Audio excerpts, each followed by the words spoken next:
अस्सलाम वालेकुम नाज़रीन, मां आहियां रंजीत सागर, MDC ॾे आयो G1 न्यूज़। सब खां पहिरें अॼु असांजी जेके स्टूडियो में जेकी शख़्सियत मौजूदु आहिनि उनजो तालुक़ PTI सां आहिनि। पाण गुज़िरियल इलेक्शन में जेके NA 198 ते जेकी सीट ते बीठल हुया PTI जी टिकट ते साईं मोहतरम अब्दुल सत्तार समो साहब जेके हिन वक़्तु डिस्ट्रिक्ट घोटकी जा वाइस प्रेसिडेंट आहिनि ऐं मां साईं खे पंहिंजे स्टूडियो में पहुचण ते भलीकार चऊं था। अस्सलाम वालेकुम साईं। वालेकुम सलाम, बड़ी महिरबानी तव्हांजी ऐं तव्हांजे इदारे जी चैनल जी जंहिं असांखे टाइम ॾिनो। साईं सब खां पहिरियों मुंहिंजो तव्हांखे पहिरियों सुवाल आहे त गुज़िरियल इलेक्शन में जेको तव्हां हिसो वरितो ऐं ॾिठो इहो वेंदो आहे त असांजी डिस्ट्रिक्ट घोटकी हुजे या ऑल ओवर सिंध त हिते माण्हू इलेक्शन में बीहंदा हुए आहिनि, या वॾेरा हुजनि या पीर मीर या बहुतार माना सुठी अप्रोच रखंदड़ माण्हू जेके हिते इलेक्शन में हिसो वठी सघनि था। तव्हां हिकु मिडिल क्लास सां तालुक़ रखंदड़ ऐं इलेक्शन में बीठा ऐं सुठी वोट तव्हांखे मिली, इन हवाले सां तव्हां छा असांखे ॿुधाइण पसंदि कंदा? महिरबानी साईं। बिस्मिल्लाहिर रहमानिर रहीम। इय्याका नअबुदु व इय्याका नस्तईन। पहिरीं ॻाल्हि त सर इहा बिल्कुलु हिते 40 सालनि खां 70 साल मोर्सी सियासत हले थी। हिते मीर पीर ऐं जागीरदार आहिनि ऐं जेके पंहिंजा पुट भाइटा भाउ मुख़्तलिफ़ उहिदनि ते तालके चेयरमैन हुजनि या UC जा चेयरमैन हुजनि या ज़िले ते अॻु हुजनि चेयरमैन हुजे या MN MP हुजे। जॾहिं पाकिस्तान तहरीक इंसाफ़ इमरान ख़ान जी हुकूमत ख़तमु कई वई, मुश्किल घड़ी अची वई, नवं वाक़ियो बि थी वियो, उनखां पोइ PTI जा जेके असांजे घोटकी में अॻवान हुया या उहिदेदार हुया उहे सभु मंज़र तो ग़ाइब थी विया। के त पीपल्स पार्टी सां वञी गॾु उन्हनि जी वर्क कयूं, उन्हनि सां वञी इलेक्शन मुहिम हलिया, के वरी साइड थी विया, के चुप रहिया। पोइ मैदान ख़ाली हुयो त असां ॾिठोसीं त ख़ान साहब जो मैदान सिंध में ख़ाली न हुजणु खपे, घोटकी में ख़ासि करे। ऐं पहिरियों दफ़ो आहे NA 198 ते PTI जो कैंडिडेट मां बीठो आहियां NA जे हिसाब सां। त पोइ टिकेट असां जेको हुई उहा त बिल्कुलु मेरिट जा, छो जो असां 15 साल खां वठी PTI में आहियूं, 15 साल थी विया आहिनि। ऐं काउंसलर जी टिकेट ते बि मां इलेक्शन विड़ी आहे। ऐं उनखां पोइ जॾहिं टिकेट जो फार्म भरायोसीं त काफ़ी मुश्किलात आया, छो जो त PTI जो संभल जेको निशान उहो बि खसियो वियो। असांखे वर्क सही न करण ते ख़ौफ़ हुजे, उनखां असांखे हिन जो हुकूमत जो ख़ौफ़, कचे ऐं पके जे डाकुनि जो बि ख़ौफ़। पोइ हिकु लोअर मिडिल क्लास जो माण्हुनि जे लाइ त का मुश्किलात आहे। ॿियो वर्कर बि जेको उहिदेदार आहे उहे बि ख़ौफ़ज़ादा, उहिदेदार छॾे विया, के आज़ाद उम्मीदवार ॾे विया, के पीपल्स पार्टी जो उम्मीदवार न विया। पोइ काफ़ी मसइला हुया।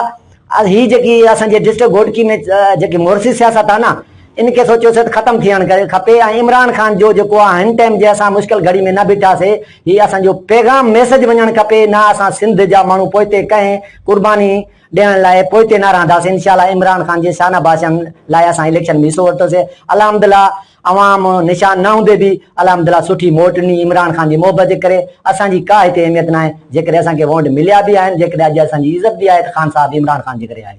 सही, सब खां पहिरियों हिकिड़ो सुवाल मुंहिंजे ज़हन में अचे पियो त हिन वक़्तु सिंध में जेके सिंधु दरिया ते 6 गैर कानूनी तौर ते जेके कैनाल कढिया पिया वञनि, जंहिं ते असांजा सिंधी सरापा एहतजाज आहिनि। सो इन हवाले सां सिंध में जेके रहंदड़ PTI वारा आहिनि तक़रीबन उन्हनि जूं कारकर्दगियूं कुझु असांखे ॾिसण नज़र अचनि पियूं, पर मर्कज़ जे तरफ़ां जेको अहिड़ो कुझु इक़्तिदाम न पियो अचे, इन मुतालिक़ तव्हां छा चवंदव? साईं, पहिरीं ॻाल्हि त कैनाल जेके गैर कानूनी ठहनि पिया, हिकु आबाद इलाइक़े खे छॾे गैर आबाद खे आबाद करण लाइ आबाद इलाइक़े गैर आबाद करणु इहो ठीकु न आहे। ऐं कैनालनि जो जेको बिल हुयो असांजे सदर साहब इलवी साहब आरिफ इलवी ॾे आयो, जंहिं हुन वापसि करे छॾियो। ज़रदारी सिंध जो हूंदे हुन हिकिड़ो वॾो सौदो कयो पंहिंजी कुर्सी जे लाइ, पंहिंजी मिल्कियत खे वधाइण जे लाइ। हुन कैनालनि जे जेके आहे बिल ते सही करे सिंध ते हिकिड़ो डाको हयो आहे। ऐं असांजी PTI जी क़यादत जो ऐं PTI जो वाक़िए जे ख़िलाफ़ असां पार्लियामेंट में करारदाद बि आंदी आहे इन जे ख़िलाफ़। PTI मर्कज़ी हुजे सूबाई हुजे, असां इन जे ख़िलाफ़ आहियूं ऐं न थियणु खपनि। छो जो पाणी त पहिरें अरसा जे हिसाब सां पाणी पहिरें शार्टेज आहे। जेकॾहिं उहो पाणी कैनाल ठाहिनि था त किथां ॾींदा पाणी? हाणे हू चवनि था त असां जेको आहे सिंध जो पाणी न असां खणंदासीं, त बाबा तव्हां किथां खणंदव?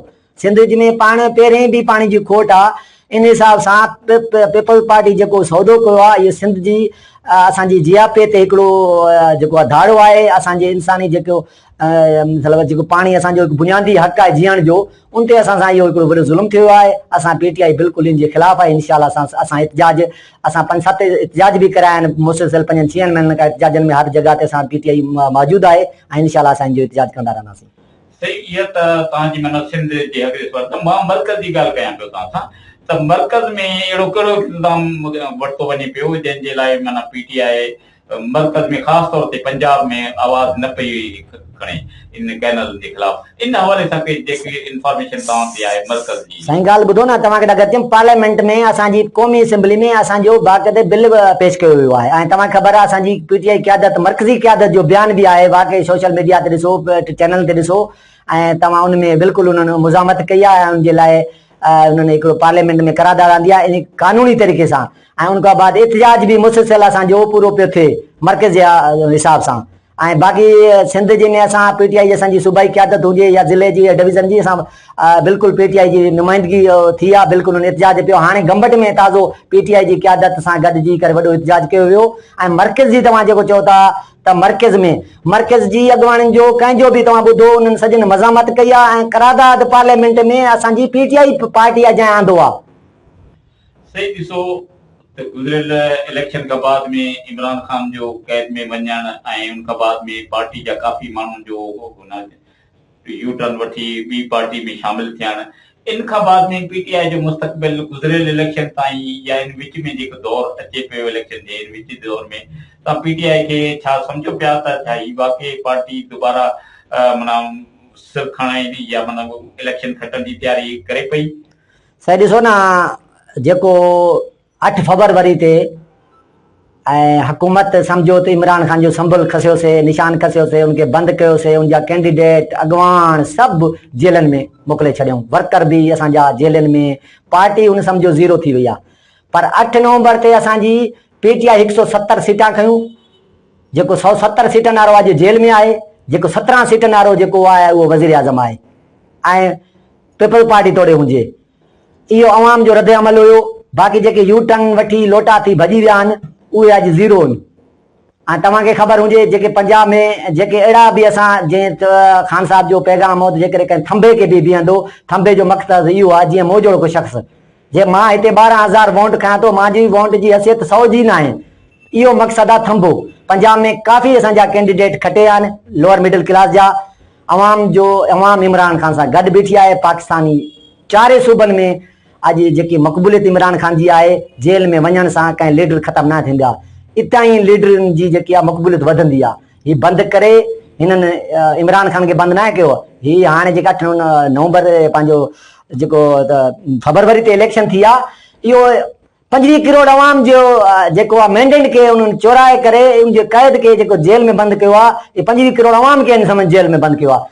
इन जो मक़सदु इहो आहे जेकॾहिं जेके भॼी विया आहिनि या जेके यूटर्न वठी आहे, अॼु उन्हनि जे तव्हां ॾिसो नाला मां नथो खणी सघां, जीअं तव्हां सम्झो था जेके छॾे विया आहिनि। अॼु परवेज़ खटक हुजे, अलीम ख़ान हुजे या जेके बि आहिनि, ख़ुसरो बख़्तियार हुजनि, जेके बि वॾा असांजा आलमी लीडर आहिनि, अॼु उन्हनि जी पोज़ीशन किथे आहे? उहो किथे आहिनि? जंहिंजा जेके हरदम शिकवा कंदा हुआ त इमरान ख़ान जे जहाज़ ते हले थो, ॿिनि जे हिन ते हले थो, अॼु उन्हनि जा उहे जहाज़ किथे आहिनि? उनजी मक़बूलियत छा आहे? उन्हनि खे वोट केतिरो मिलियो आहे? अॼु उन्हनि खे सहमा कंवल रेंडियार ख़ान जी ख़ुसरे बख़्तियार जे कैंडिडेट खे हाराए थी। इन खां वधीक मिसाल किथे मां ॾेई सघां थो तव्हांखे? सही सवाल हिकिड़ो ॿियो बि आहे, पुछो था त छा गुज़िरियल दौर इमरान ख़ान जे में सिंध खे ॾिठो वञे ॿियनि सूबनि जी निस्बत में, हालांकि पाकिस्तान जो सभ खां वॾो सूबो पंजाब आबादी जे लिहाज़ खां ऐं रक़बे जे लिहाज़ सां बलोचिस्तान, लेकिन रेवेन्यू जेको सिंध खे जेको पूरे पाकिस्तान खे जनरेट करे थो, उन सिंध हिकिड़ो आम सूबो आहे। सो उन हिसाब सां किथे तव्हां इहो महसूसु कयो आहे त सिंध खे उहा शइ जेकी मिलणु घुरिजे रियलिटी में फंडनि मां, उहो छा सिंध खे इमरान ख़ान जे दौर में मिलियो या न? इन मुतालिक़ कुझु असां ॻाल्हि था करियूं। साईं, जेको फंड वफ़ाक़ खां जेको सूबनि जो NFC आहे उहो हर कंहिंखे पंहिंजे हिसाब सां मिले थो। पहिरीं ॻाल्हि इहा। ॿी ॻाल्हि इहा जेकी 19वीं तरमीम आंदी वई, 18वीं तरमीम पीपल्स पार्टी आहे, उनमें जेके हुया सूबे जा अख़्तियारात उहे सूबे जे हवाले थिया विया, सभु इदारा सूबे जे हवाले थिया। उनमें मुदाख़िल त नथो करे सघे वफ़ाक़। असां जीअं हेल्थ कार्ड हुयो, हेल्थ कार्ड ॾियणु पे चाहियो, ज़रदारी चओ त हेल्थ कार्ड तव्हां कंहिं ॿिए नाले सां ॾियो, तव्हांजे नाले सां असां हिते न हलाईंदासीं। उहो पंजाब ताईं जिथे हुनजी हुकूमती सूबाई उते हलियो। ऐं इमरान ख़ान जी जेकॾहिं का हुकूमत न हुई, बाक़ी अपोज़िशन जो किरदारु भरपूर PTI पंहिंजो अदा कयो। ऐं PTI जो जेको 18वीं तरमीम आंदी वई ज़रदारी साहब, उहो वफ़ाक़ ऐं बिल्कुलु वफ़ाक़ जी मुदाख़लत न आहे। हाणे सभु अख़्तियारात सूबे जे हवाले आहिनि, त इन हिसाब सां उते जेको कमु थिए थो या का शइ थिए थी उहा उनजी सूबे जी मर्ज़ी सां न थिए। इमरान ख़ान नथो चाहे जेकॾहिं को मां पैसा इन्हनि खे ॾियां, इहे करप्शन जे हवाले थी वञनि। तव्हांखे जीअं ख़बर आहे अर्धे खरबे जीअं सैलाब जा आया, अर्धे खरबे सिंध हुकूमत खाई वई, कंहिंखे तंबू बि न ॾिनो, तंबू अलाए किथे किथे वञी निकिता।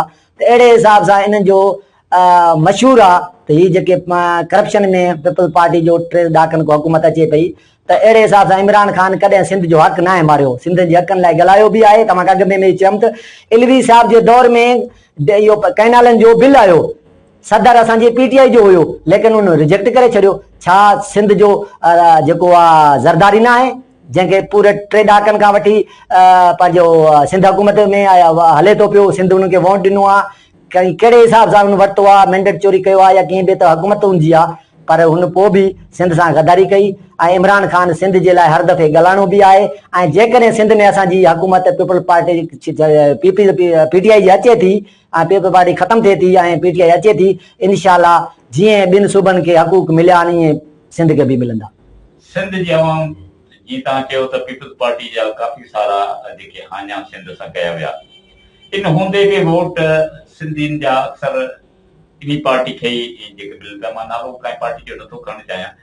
सो तव्हां छा था सम्झो त सिंध जी अवाम में शऊर ईंदो, हू पंहिंजे हक़नि लाइ ॻाल्हाईंदा या पंहिंजे हक़नि जी सुञाण करे सघंदा? छो त असांजे अंदरि महसूसु कयो आहे त उन्हनि असांजे मारूरनि खे, असांजे हिननि हारियुनि खे, असांजा जेके इहे ग़रीब अबोझ बेपोच माण्हू आहिनि, इन्हनि खे त ख़बर ई कोन्हे त असांजा हक़ आहिनि कहिड़ा। इन जी शऊर पैदा करण लाइ कहिड़ी जुस्तजू करणु घुरिजे ऐं कहिड़ी जाखोड़ करणु घुरिजे जीअं इन्हनि में पंहिंजे हक़नि जी सुञाणप अची सघे? इन लाइ तव्हां कुझु लफ़्ज़ कुझु ॻाल्हाइण चाहियो था? साईं, तव्हांखे मां ॿुधायां न त शऊर सिंध में अची चुको आहे, पहिरीं ॻाल्हि। ॿी ॻाल्हि इहा जेकी ख़ौफ़ जी फिज़ा आहे न, जॾहिं इहा ख़तमु थींदी तॾहिं माण्हू वाज़े पोज़ीशन ज़ाहिर कंदा। हिन टाइम माण्हू ख़ौफ़ज़दा आहिनि, जेकॾहिं वोट बि ॾींदा उहे लुकी ॾींदा, ओपन न थींदा। तुम्हें ख़बर आहे हिते कचो पके जा डाकू ऐं हीअ हुकूमत कूड़नि केसनि में। हाणे कुझु ॾींहं अॻु में कंहिं पीपल्स पार्टी जे वर्कर इमरान ख़ान जे हक़ में ॻाल्हाए त उनखे गुम कयो वियो। त माण्हू कहिड़े हिसाब सां ॻाल्हाइनि?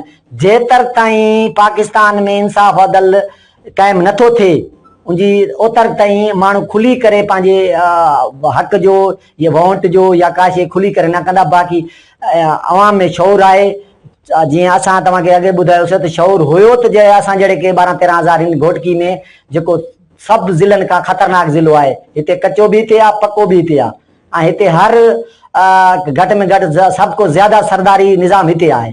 उन हूंदे बि अवाम असांजे PTI खे वोट ॾिनो, इहो शऊर आहे। बाक़ी जेतर ताईं इंसाफ़ अदल जी बालादस्ती नथी थिए क़ाइमु, ओतर ताईं माण्हू ख़ौफ़ज़दा आहिनि। जॾहिं ख़ौफ़ जी फिज़ा ख़तमु थी, इलेक्शन थिए थी या का बि थिए थो, इंशाल्लाह फेयर एंड फेयर इलेक्शन थिए थी, PTI पूरो ज़िलो घोटकी क्लियर स्टॉप कंदी ऐं इंशाल्लाह खटींदी बि सही। इन जो वाज़े साबित इहो थींदो त माण्हू पंहिंजे हक़ बि घुरंदा। जेकॾहिं वोट जॾहिं आज़ाद थी ॾींदा त पोइ हक़ बि वठंदा। जेकी इहा मोसी सियासत आहे इहा ख़तमु थींदी ऐं पंहिंजो वोट पंहिंजी आज़ादी सां बिना कंहिं ख़ौफ़ हरास जे अगरि जॾहिं वोट ॾींदा त पोइ उन कैंडिडेट सां, उन पार्टी सां पंहिंजे हक़नि जो मुतालबो कंदा। इंशाल्लाह ॾींहुं परे न आहे, वो जल्दी ईंदो जेको सिंध जा माण्हू में शऊर अचे पियो। इंशाल्लाह लिखिया पढ़ल असांजा सिंधी आहिनि, शऊर आहिनि, सम्झनि था। सोशल मीडिया जो दौर आहे इंशाल्लाह। बाक़ी इहा ख़ौफ़ जी फिज़ा मां नौजवाननि खे पैगाम ॾियां थो, ख़ौफ़ जी फिज़ा जेकी आहे इहा ख़तमु कयो। पंहिंजे हक़नि जे लाइ पंहिंजे उमेदवार जो तव्हांजे हथ में आहे वोट। वोट हिकु बैयत आहे, पोइ तव्हांजी मर्ज़ी आहे हुसैनी तरफ़ वञो या यज़ीदी तरफ़ वञो, पर लेकिन वोट तव्हां पंहिंजे उनखे ॾियो जेको तव्हांजी ॾुख सुख में तव्हांजे हक़नि लाइ उथे ऐं तव्हांखे हक़ वठी ॾे। नाज़रीन, इन सां गॾु असांजो अॼु प्रोग्राम हिते पूरो थियो। वरी कंहिं ॿिए प्रोग्राम में कंहिं ॿी शख़्सियत सां अवां सां ॻाल्हि ॿोल कराईंदासीं। तेसि ताईं पंहिंजे मेज़बान औरंगज़ेब सागर खे ॾींदा इजाज़त। अल्लाह वाही।